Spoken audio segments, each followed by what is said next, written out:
ज्येष्ठ महीना निर्जला। जितनी भी माताएं एकादशी का व्रत करती बहुत ध्यान से सुनना आज की कथा को, शायद जिंदगी में मिली ना मिली, और ये कथा का रिश्ता तो बहुत ध्यान से सुनना।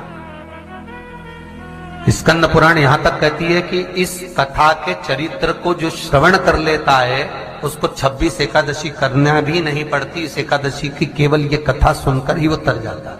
बहुत ध्यान से सुनना इसको, कथा को। कितनी एकादशी है? जम के बोलो। 26।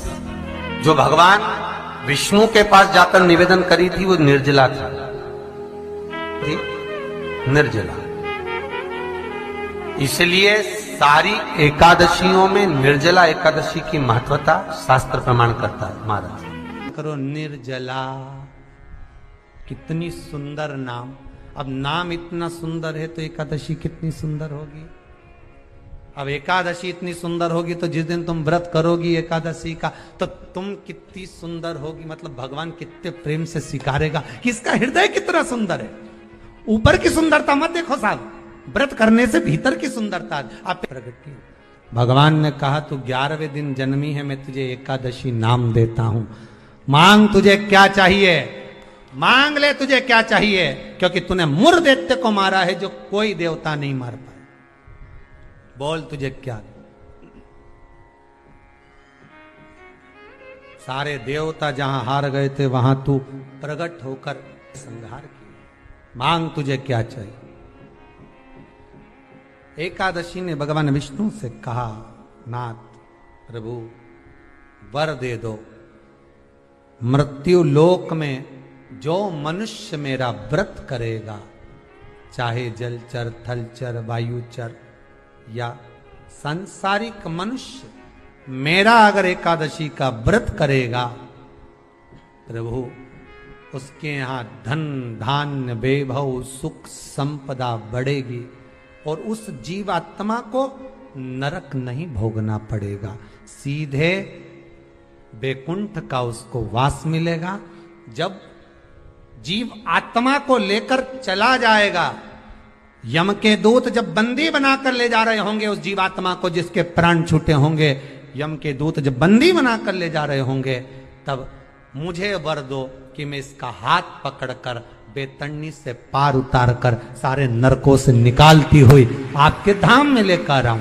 भगवान ने वर दे दिया, तथास्तु। हे एकादशी सुनो, मृत्यु लोक का मनुष्य अन्न का त्याग कर कर, क्योंकि अन्न में एकादशी के दिन पाप पुरुष रहता है, अन्न का त्याग कर कर एकादशी के दिन जो मनुष्य तुम्हारा व्रत धारण करेगा, उस व्रत को करेगा और उस व्रत को धारण करेगा, उसकी मनोकामना पूर्ण होकर वो मेरे ही धाम को जाएगा। ये तो अब निर्जला के दिन शिव महापुराण की कथा कहती है, स्कंद पुराण कहती है कि आप वर्ष भर की एकादशी का क्रम भले ना करें, पर निर्जला एकादशी के दिन जो तुलसी हम ठाकुर जी को समर्पित करते हैं, वो तुलसी, ध्यान देना, वो तुलसी अगर मान लो आपके पास में रखी है, निर्जला एकादशी के दिन भगवान ठाकुर जी को, शालिग्राम जी को, लड्डू गोपाल जी को, आपके घर में, आपके मंदिर में जो आपने भगवान को तुलसी समर्पित करी है, वो तुलसी मान लो तुम्हारे पास रखी है और कोई व्यक्ति को बहुत बहुत ज्यादा कष्ट है शरीर में, बहुत बहुत कष्ट है, थोड़ी सी वो तुलसी चढ़ी हुई ठाकुर के चरणारविंद की, आप उस जीव को दो तो सही, आधा घंटा इंतजार करो, स्वास्थ्य में अंतर आना प्रारंभ हो जाता है उस निर्जला का। क्योंकि निर्जला ऐसी एकादशी है जिसने जगत में जाकर, देवताओं के पास जाकर निवेदन करा है जग कल्याण के। घर में कमाने वाले 2-4 हैं, पैसा तो आ रहा है पर घर में टिक नहीं रहा। डॉक्टर में, पुलिस में, एक्सीडेंट आदि में, कहीं गलत जगह पर व्यसन में अगर पैसा जा रहा है, जुए में, मांसाहार, मदिरा पान, या कहीं आया पैसा, पैसा आने में कमी नहीं, आ रहा है पर टिक नहीं रहा, रुक नहीं रहा। कोई मांगने आ गया, दे दिया, फिर वहां से अपने पास नहीं आ रहा, अपन कह रहे हैं भैया हमारा पैसा लौटा दो, नहीं आ रहा। तो महाराज शिव महापुराण की कथा कहती है, एकादशी के दिन गंगा के जल में मात्र 7 बेलपत्री डालकर जो नंदीश्वर भगवान अर्थात जो शंकर जी के शिवलिंग के सामने नंदी होता है, उस नंदी के चरण पर गंगा का जल चढ़ाकर बेलपत्री शिव पर समर्पित कर देता है, उसके घर में रुपया रुकना चालू हो जाता है। फिर वो गलत जगह पर नहीं जाता, गलत स्थान पर वो धन जाएगा ही नहीं। बेटा अगर व्यसन में पड़ा हुआ है, मदिरापान में पड़ा हुआ है, मांसाहार में, जुए आदि में जा रहा है, तुम्हें लग रहा है कि मेरा बेटा गलत मार्ग पर जा रहा है, ये मित्र दोस्ती गलत हो रही है, वो सही जगह पर जाए। कई लोग इसको धन के लिए भी करते हैं, संपदा के लिए। संपदा के लिए अर्थात जिसका व्यापार नहीं चलता, जिसके घर में पैसा नहीं आता, या नौकरी नहीं लग रही, या सर्विस नहीं लग रही, आप अप्लाई कर रहे हो, जगह जगह जाकर इंटरव्यू भी दे रहे हो और पैसा नहीं आता, तो उसके लिए भी प्रयास किया जाता। पर उसके लिए यहाँ पर जो धन के लिए करते हैं, उसके लिए विष्णुपदी के लिए करते हैं। मतलब जैसे गंगा के जल में तुलसी के 11 पत्ते डाले जाते हैं। कितने पत्ते डालते हैं? 11 तुलसी के पत्ते डालते हैं, और उसको किसी भी नारायण के मंदिर में, राम कृष्ण शिव, शंकर नहीं, राम कृष्ण भगवान विष्णु, दत्त आदि जितने नारायण के मंदिर हैं, उस मंदिर में किसी भी पात्र में, एक छोटे से पात्र में उसको भरकर रखी जाते हैं महाराज। उससे भी जॉब, सर्विस, नौकरी में सफलता प्राप्त हो जाती है। परंतु वो भी एकादशी को ही होता है। कुछ देर तक पात्र को रखा जाता है, फिर वही पात्र का जल किसी भी वृक्ष के नीचे डाल दिया जाता है, उससे भी नौकरी के लिए फायदा मिलता है। नहीं, एकादशी है कौन? क्यों इसकी इतनी प्रधानता है? क्यों इसकी पुण्यता है? ऐसा क्या है एकादशी में जो इसकी पुण्यता मानी जाए? कौन है ये जो भगवान नारायण तक एकादशी का व्रत करते हैं? सुभद्रा जी को भगवान जगन्नाथ ने, जगदीश ने एकादशी का व्रत कराया था। बद्रीनारायण भगवान को माता लक्ष्मी ने एकादशी का व्रत कराया था। क्यों? चंद्रायण एकादशी व्रत की माता। एकादशी है कौन? तो कहा जिसको व्रत करने पर भगवान नारायण भी जिसका व्रत करते हो, भगवान माता लक्ष्मी जिसका व्रत करती हो, वो एकादशी है कौन? तो शास्त्र वर्णन करता है महाराज, स्कंद पुराण का सुंदर चातुर्मास्य खंड के अंतर्गत वर्णन आया है महाराज। एक बार भगवान विष्णु आनंद में विराजमान थे, पद्मावती और माता लक्ष्मी दोनों उनके पास में विराजी हुई थी। भगवान लक्ष्मी और पद्मावती दोनों बैठी, एक सिर के पास, एक चरण के पास। कुछ समय बाद वहीं पर ब्रह्मदेव का आगमन हुआ, और ब्रह्मा जी आगमन पाकर भगवान नारायण पद्मावती से लगकर उठे और उठकर लक्ष्मी की ओर झुके। झुकने पर इन तीनों के समागम से भगवान नारायण के हृदय चित्त से एक कन्या प्रकट हो गई। उस कन्या का नाम एका था। क्या नाम था? एका। अब 10 उसके गुण इतने प्रबल थे, वो 10 गुण उसके बड़े प्रबल थे कि वो एका जिसको निहारती थी उसको संपदावान बना देती थी। जिसको देख लेती थी उसके जीवन में वो आनंद की अनुभूतियां करा देती थी। एका जिस मार्ग से जाती थी उस मार्ग के द्वार खोल देती थी। एका का पुण्य इतना पुण्य प्रखर। पद्मावती और लक्ष्मी ने कहा, महाराज ये बेटी आपके द्वारा निर्मित हुई है, इसका कन्यादान करना चाहिए। हमारे यहाँ हिंदू धर्म में रीति है, जिस दिन कन्यादान करा जाता है उस दिन व्रत रखा जाता है। अब आजकल रखते कि नहीं रखते हो मालूम नहीं, और कन्यादान करते समय व्रत रखा जाता है। व्रत रखा तो निर्जला पहुंची है, और निर्जला ने जाकर भगवान नारायण से निवेदन करा। भगवान विष्णु ने पूछा, क्या बात है निर्जला, आज तुम खेलती हुई यहां पर आकर खड़ी हो गई? क्या हुआ? क्या है? क्या तुमको गौलोक धाम में आनंद की अनुभूति नहीं हो रही जो तुम वैकुंठ में आई? निर्जला घूमती घूमती भगवान के सम्मुख में पहुंच गई। भगवान ने पूछ रहे हैं, बार बार पूछा, निर्जला हुआ क्या तुमको?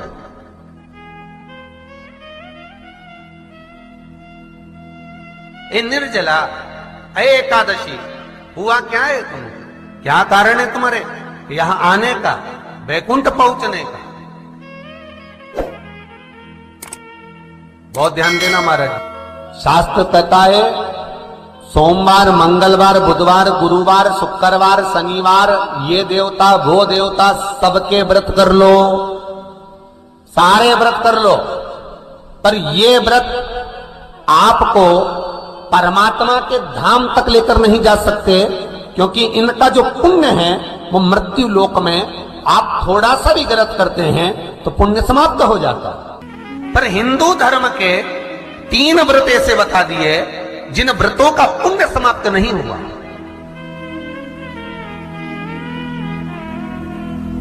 हिंदू धर्म के 3 व्रत ऐसे हो गए जिनका पुण्य समाप्त नहीं हुआ महाराज। जिनका पुण्य प्रबलता में बढ़ता गया। पहले नंबर पर एकादशी, दूसरे नंबर पर प्रदोष और तीसरे नंबर पर शिवरात्रि। सबसे पहला नियम एकादशी व्रत का सबसे पहला नियम है कि आप जिस दिन व्रत करो उसके एक दिन पहले भक्ति का संचार इस हृदय में कर लो। भक्ति का संचार इस हृदय में कर लीजिए। जिस दिन आप व्रत करो, जैसे एकादशी का व्रत कर रहे हो तो दशमी के दिन शाम का समय जब आवे, रात्रि जब होने लगे, शाम का समय आवे और रात्रि का आप जब भोजन ग्रहण करो तो उस भोजन में कोई ऐसा पदार्थ ग्रहण मत करिए जिस पदार्थ के कारण आपकी एकादशी बिगड़ जाए।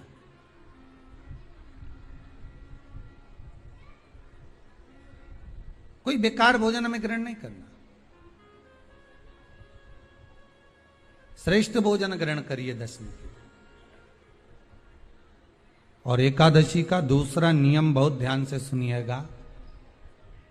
जिस दिन आपकी एकादशी का व्रत हो उस दिन प्रयास करिएगा कि अपने हाथ से किसी भी वृक्ष की कोई पत्ती टूटे ना। अपने हाथ से किसी भी वृक्ष की, पौधे की, किसी भी वृक्ष की पत्ती अपने हाथ से ना टूटे। बहुत ध्यान दीजिएगा महाराज। एकादशी का ये दूसरा नियम है कि अपने हाथ से किसी पौधे की, किसी वृक्ष की, किसी डाली की कोई पत्ती टूटे ना, कोई पत्ती ना टूटे, इसका प्रयास करिए।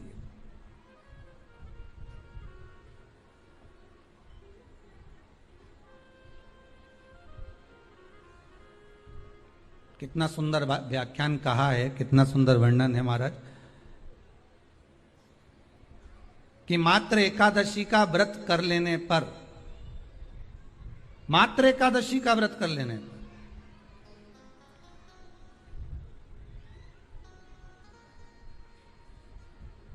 जो पूर्व में किया गया हमारा पाप कर्म है, हमने किसी जीव की हत्या करी है, हमने किसी को कष्ट प्रदान करा है, हमने किसी को अपशब्द कहा है, हमने किसी को ताने दिए, हमने किसी को आड़ा टेढ़ा कहा है, हमने किसी को गालियां दे दी है, मात्र एकादशी का व्रत ही कर लेने पर ये सारे जो दोष हैं वो समाप्त हो जाते हैं।